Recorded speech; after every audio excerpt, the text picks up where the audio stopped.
Thank you very much. Hoping to have a bit of a conversation about maritime dimensions of insecurity across the African continent, and to talk a little bit about what's going on in the continent, both nationally, regionally, and continent-wide, to address some of these challenges. Quite often we talk about insecurity in Africa, and we focus almost exclusively on insecurity on the land. And the sea is also very important, but it's often overlooked. In most African countries, this is part of the legacy of the security sector architecture that was inherited after colonial rule. Because during colonial rule, the most important thing was making sure that the territory was stable and not so much the entirety of the sovereign entity. And that is why a number of people have pointed to the sea blindness issue in African countries. For most African countries, the size of the maritime environment, I'm not sure how much you know about the maritime environment, but the exclusive economic zone, the EEZ, could go up to 200 knots out. The territorial waters go up to 12 knots out. And ensuring security in this vast area is a bit of a challenge for some countries. And in some regions, as we've seen, especially the Gulf of Guinea, the Mediterranean Sea, the Horn of Africa, the Indian Ocean, this could have consequences for security on land as well. So what we want to do today is talk a little bit about the maritime environment and what it is, how it is structured, and what its potential and its threats are. Africa's maritime environment is rich with natural resources, particularly fish and mineral resources, but also to include the service industry. Tourism is one that gets overlooked a lot. It's part of the maritime environment. There's been a lot of investment in Africa's maritime environment, so there are lots of assets that need to be protected, and shipping and transshipment are also particularly important. But even though we have all of these, all this potential, we see there are a lot of gaps as far as security is concerned. Weak port security, poor coordination, maritime crime, losses, pollution, etc. So what we have is, you have the traditional, you have the challenges, and then you have the opportunities. I talked about sea blindness, that most African countries are very land focused. But there's also what a lot of people refer to as wealth blindness in Africa's maritime environment. It is a source of significant wealth if properly managed. And a lot of people, including myself, believe that if it is properly governed, it could pay for itself in terms of security. Think, for example, each year, poaching costs Africa an estimated low-end estimate of $1.2 billion every year is lost because of poaching. Some people did a study that between 2003 and 2008, the Gulf of Guinea lost about $100 billion equivalent because of oil theft. The amount that was lost because of higher costs, foregone opportunities, and also ransom payments in the Horn of Africa was also significant. We don't have exact numbers. We have orders of magnitude, but it was also quite significant. Dumping of toxic waste and environmental pollution, also significant. There have been a number of examples. One that was documented was the 2006 in Abidjan, dumping of toxic waste. It cost about 15 lives and affected over 100,000 people. Environmental pollution in the Niger Delta, according to the UN environmental program, it's going to cost about 10 billion, about 20 years to clean up. So adding all of this together, you start to get the picture that there is something that is worth securing in the maritime, in Africa's maritime zone. This is a shot of pings, transponder pings, to give you annual shipping routes worldwide. And you can see around Africa, Africa is bang in the center of a lot of global traffic. And so where you have maritime insecurity and you have added costs, you have loss of life, you have loss of assets. It affects not just the continent, but it's a global thing. And for all these reasons, the economic, the geostrategic, the political, we'll come to that later, and the socio-economic, think about food security, think about employment, etc.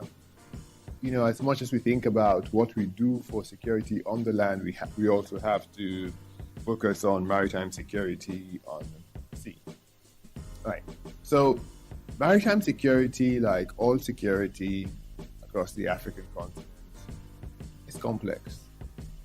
It's not, there's not one thing that you call maritime security. Let me talk a little bit quickly, so we'll have time for a lot of questions, hopefully, about what's being done. Because this is one area where I think African countries have made a bit more progress than usual, even though they're generally. Okay, I want to talk about four things. First, the political.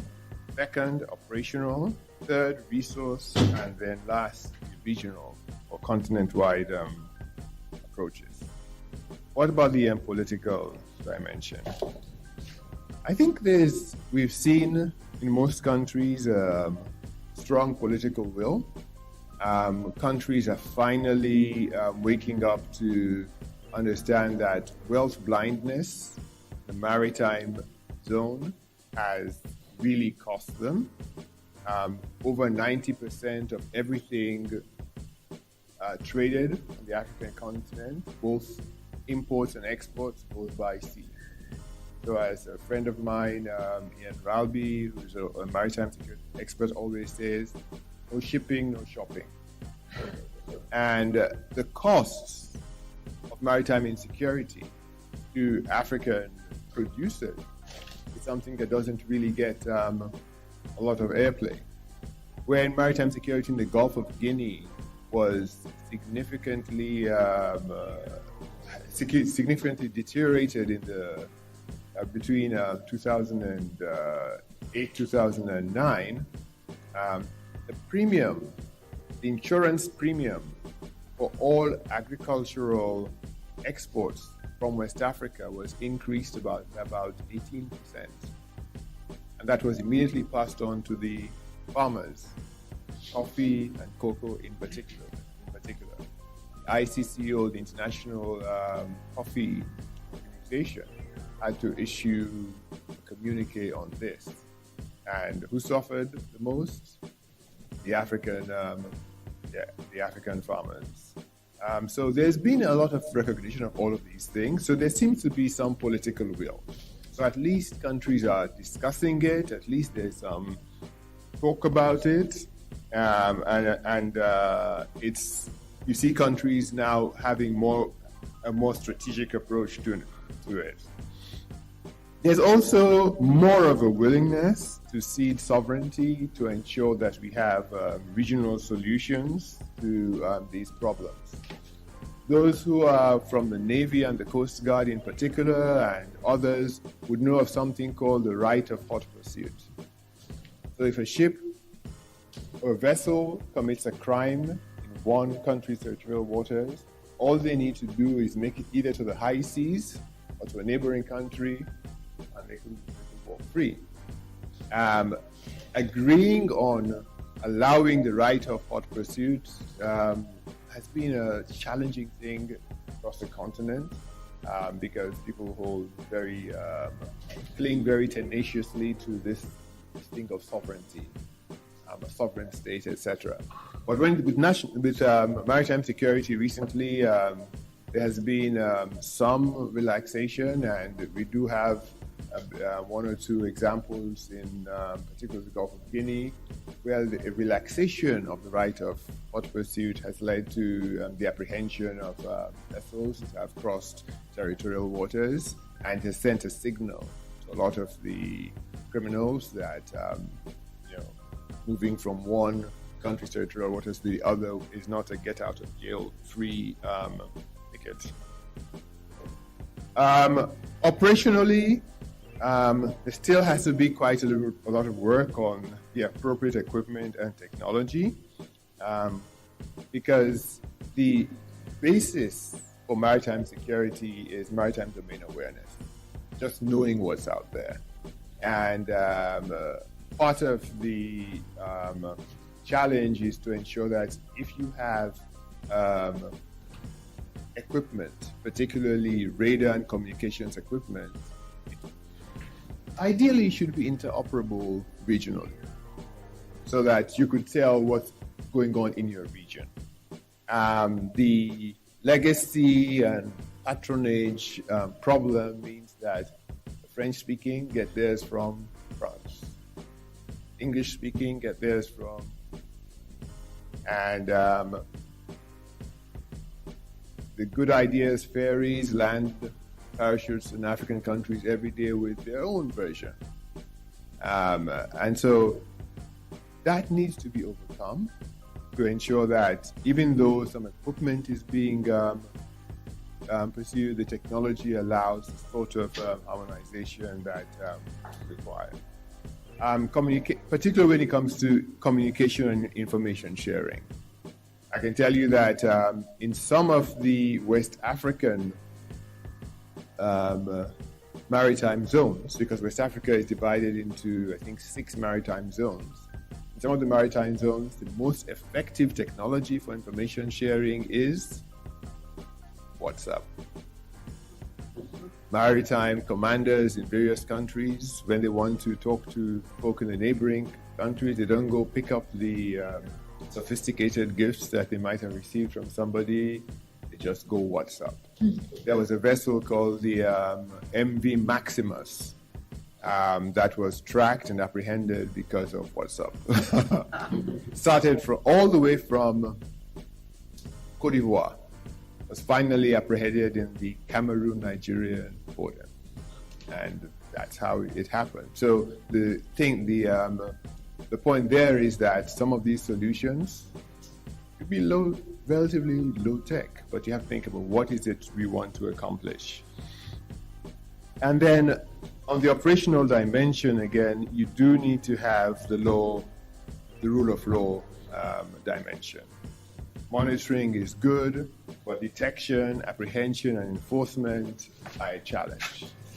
In the French-speaking countries, they have something called the gendarme. That's a cross between military and police. The good thing is they have all the military-type capabilities, but when they do deploy in their maritime capacity, they have arrest capabilities, and they have laws that allow them to arrest. Whereas in the English-speaking world, the Navy will go out, and this happened on more than one occasion in West Africa. The Navy will go out, apprehend the vessel, get to the vessel, and then they realize, oh, we don't have arrest authorities. We have to go back to shore and go get a policeman to arrest. Because the Navy arrests and take them to court, it's a wrongful arrest. And so how do we need to think through the rule of law dimension of this? And so there is the judicial side of this, but then there's also the practical side. There was another country that had arrested some folk for narco trafficking. Not only did they not have laws on the books in that country to prosecute, there was not a functioning jail. So when they got it back, the thing was, what do we do with these people? And so it's not just a hard security challenge. There's a hard security dimension, but the security development governance nexus becomes real when you start thinking about problems like maritime security. And so the point here is that even though a lot is being done operationally, some of the practical no-brainers still need to work through the kinks in way too many countries across the continent.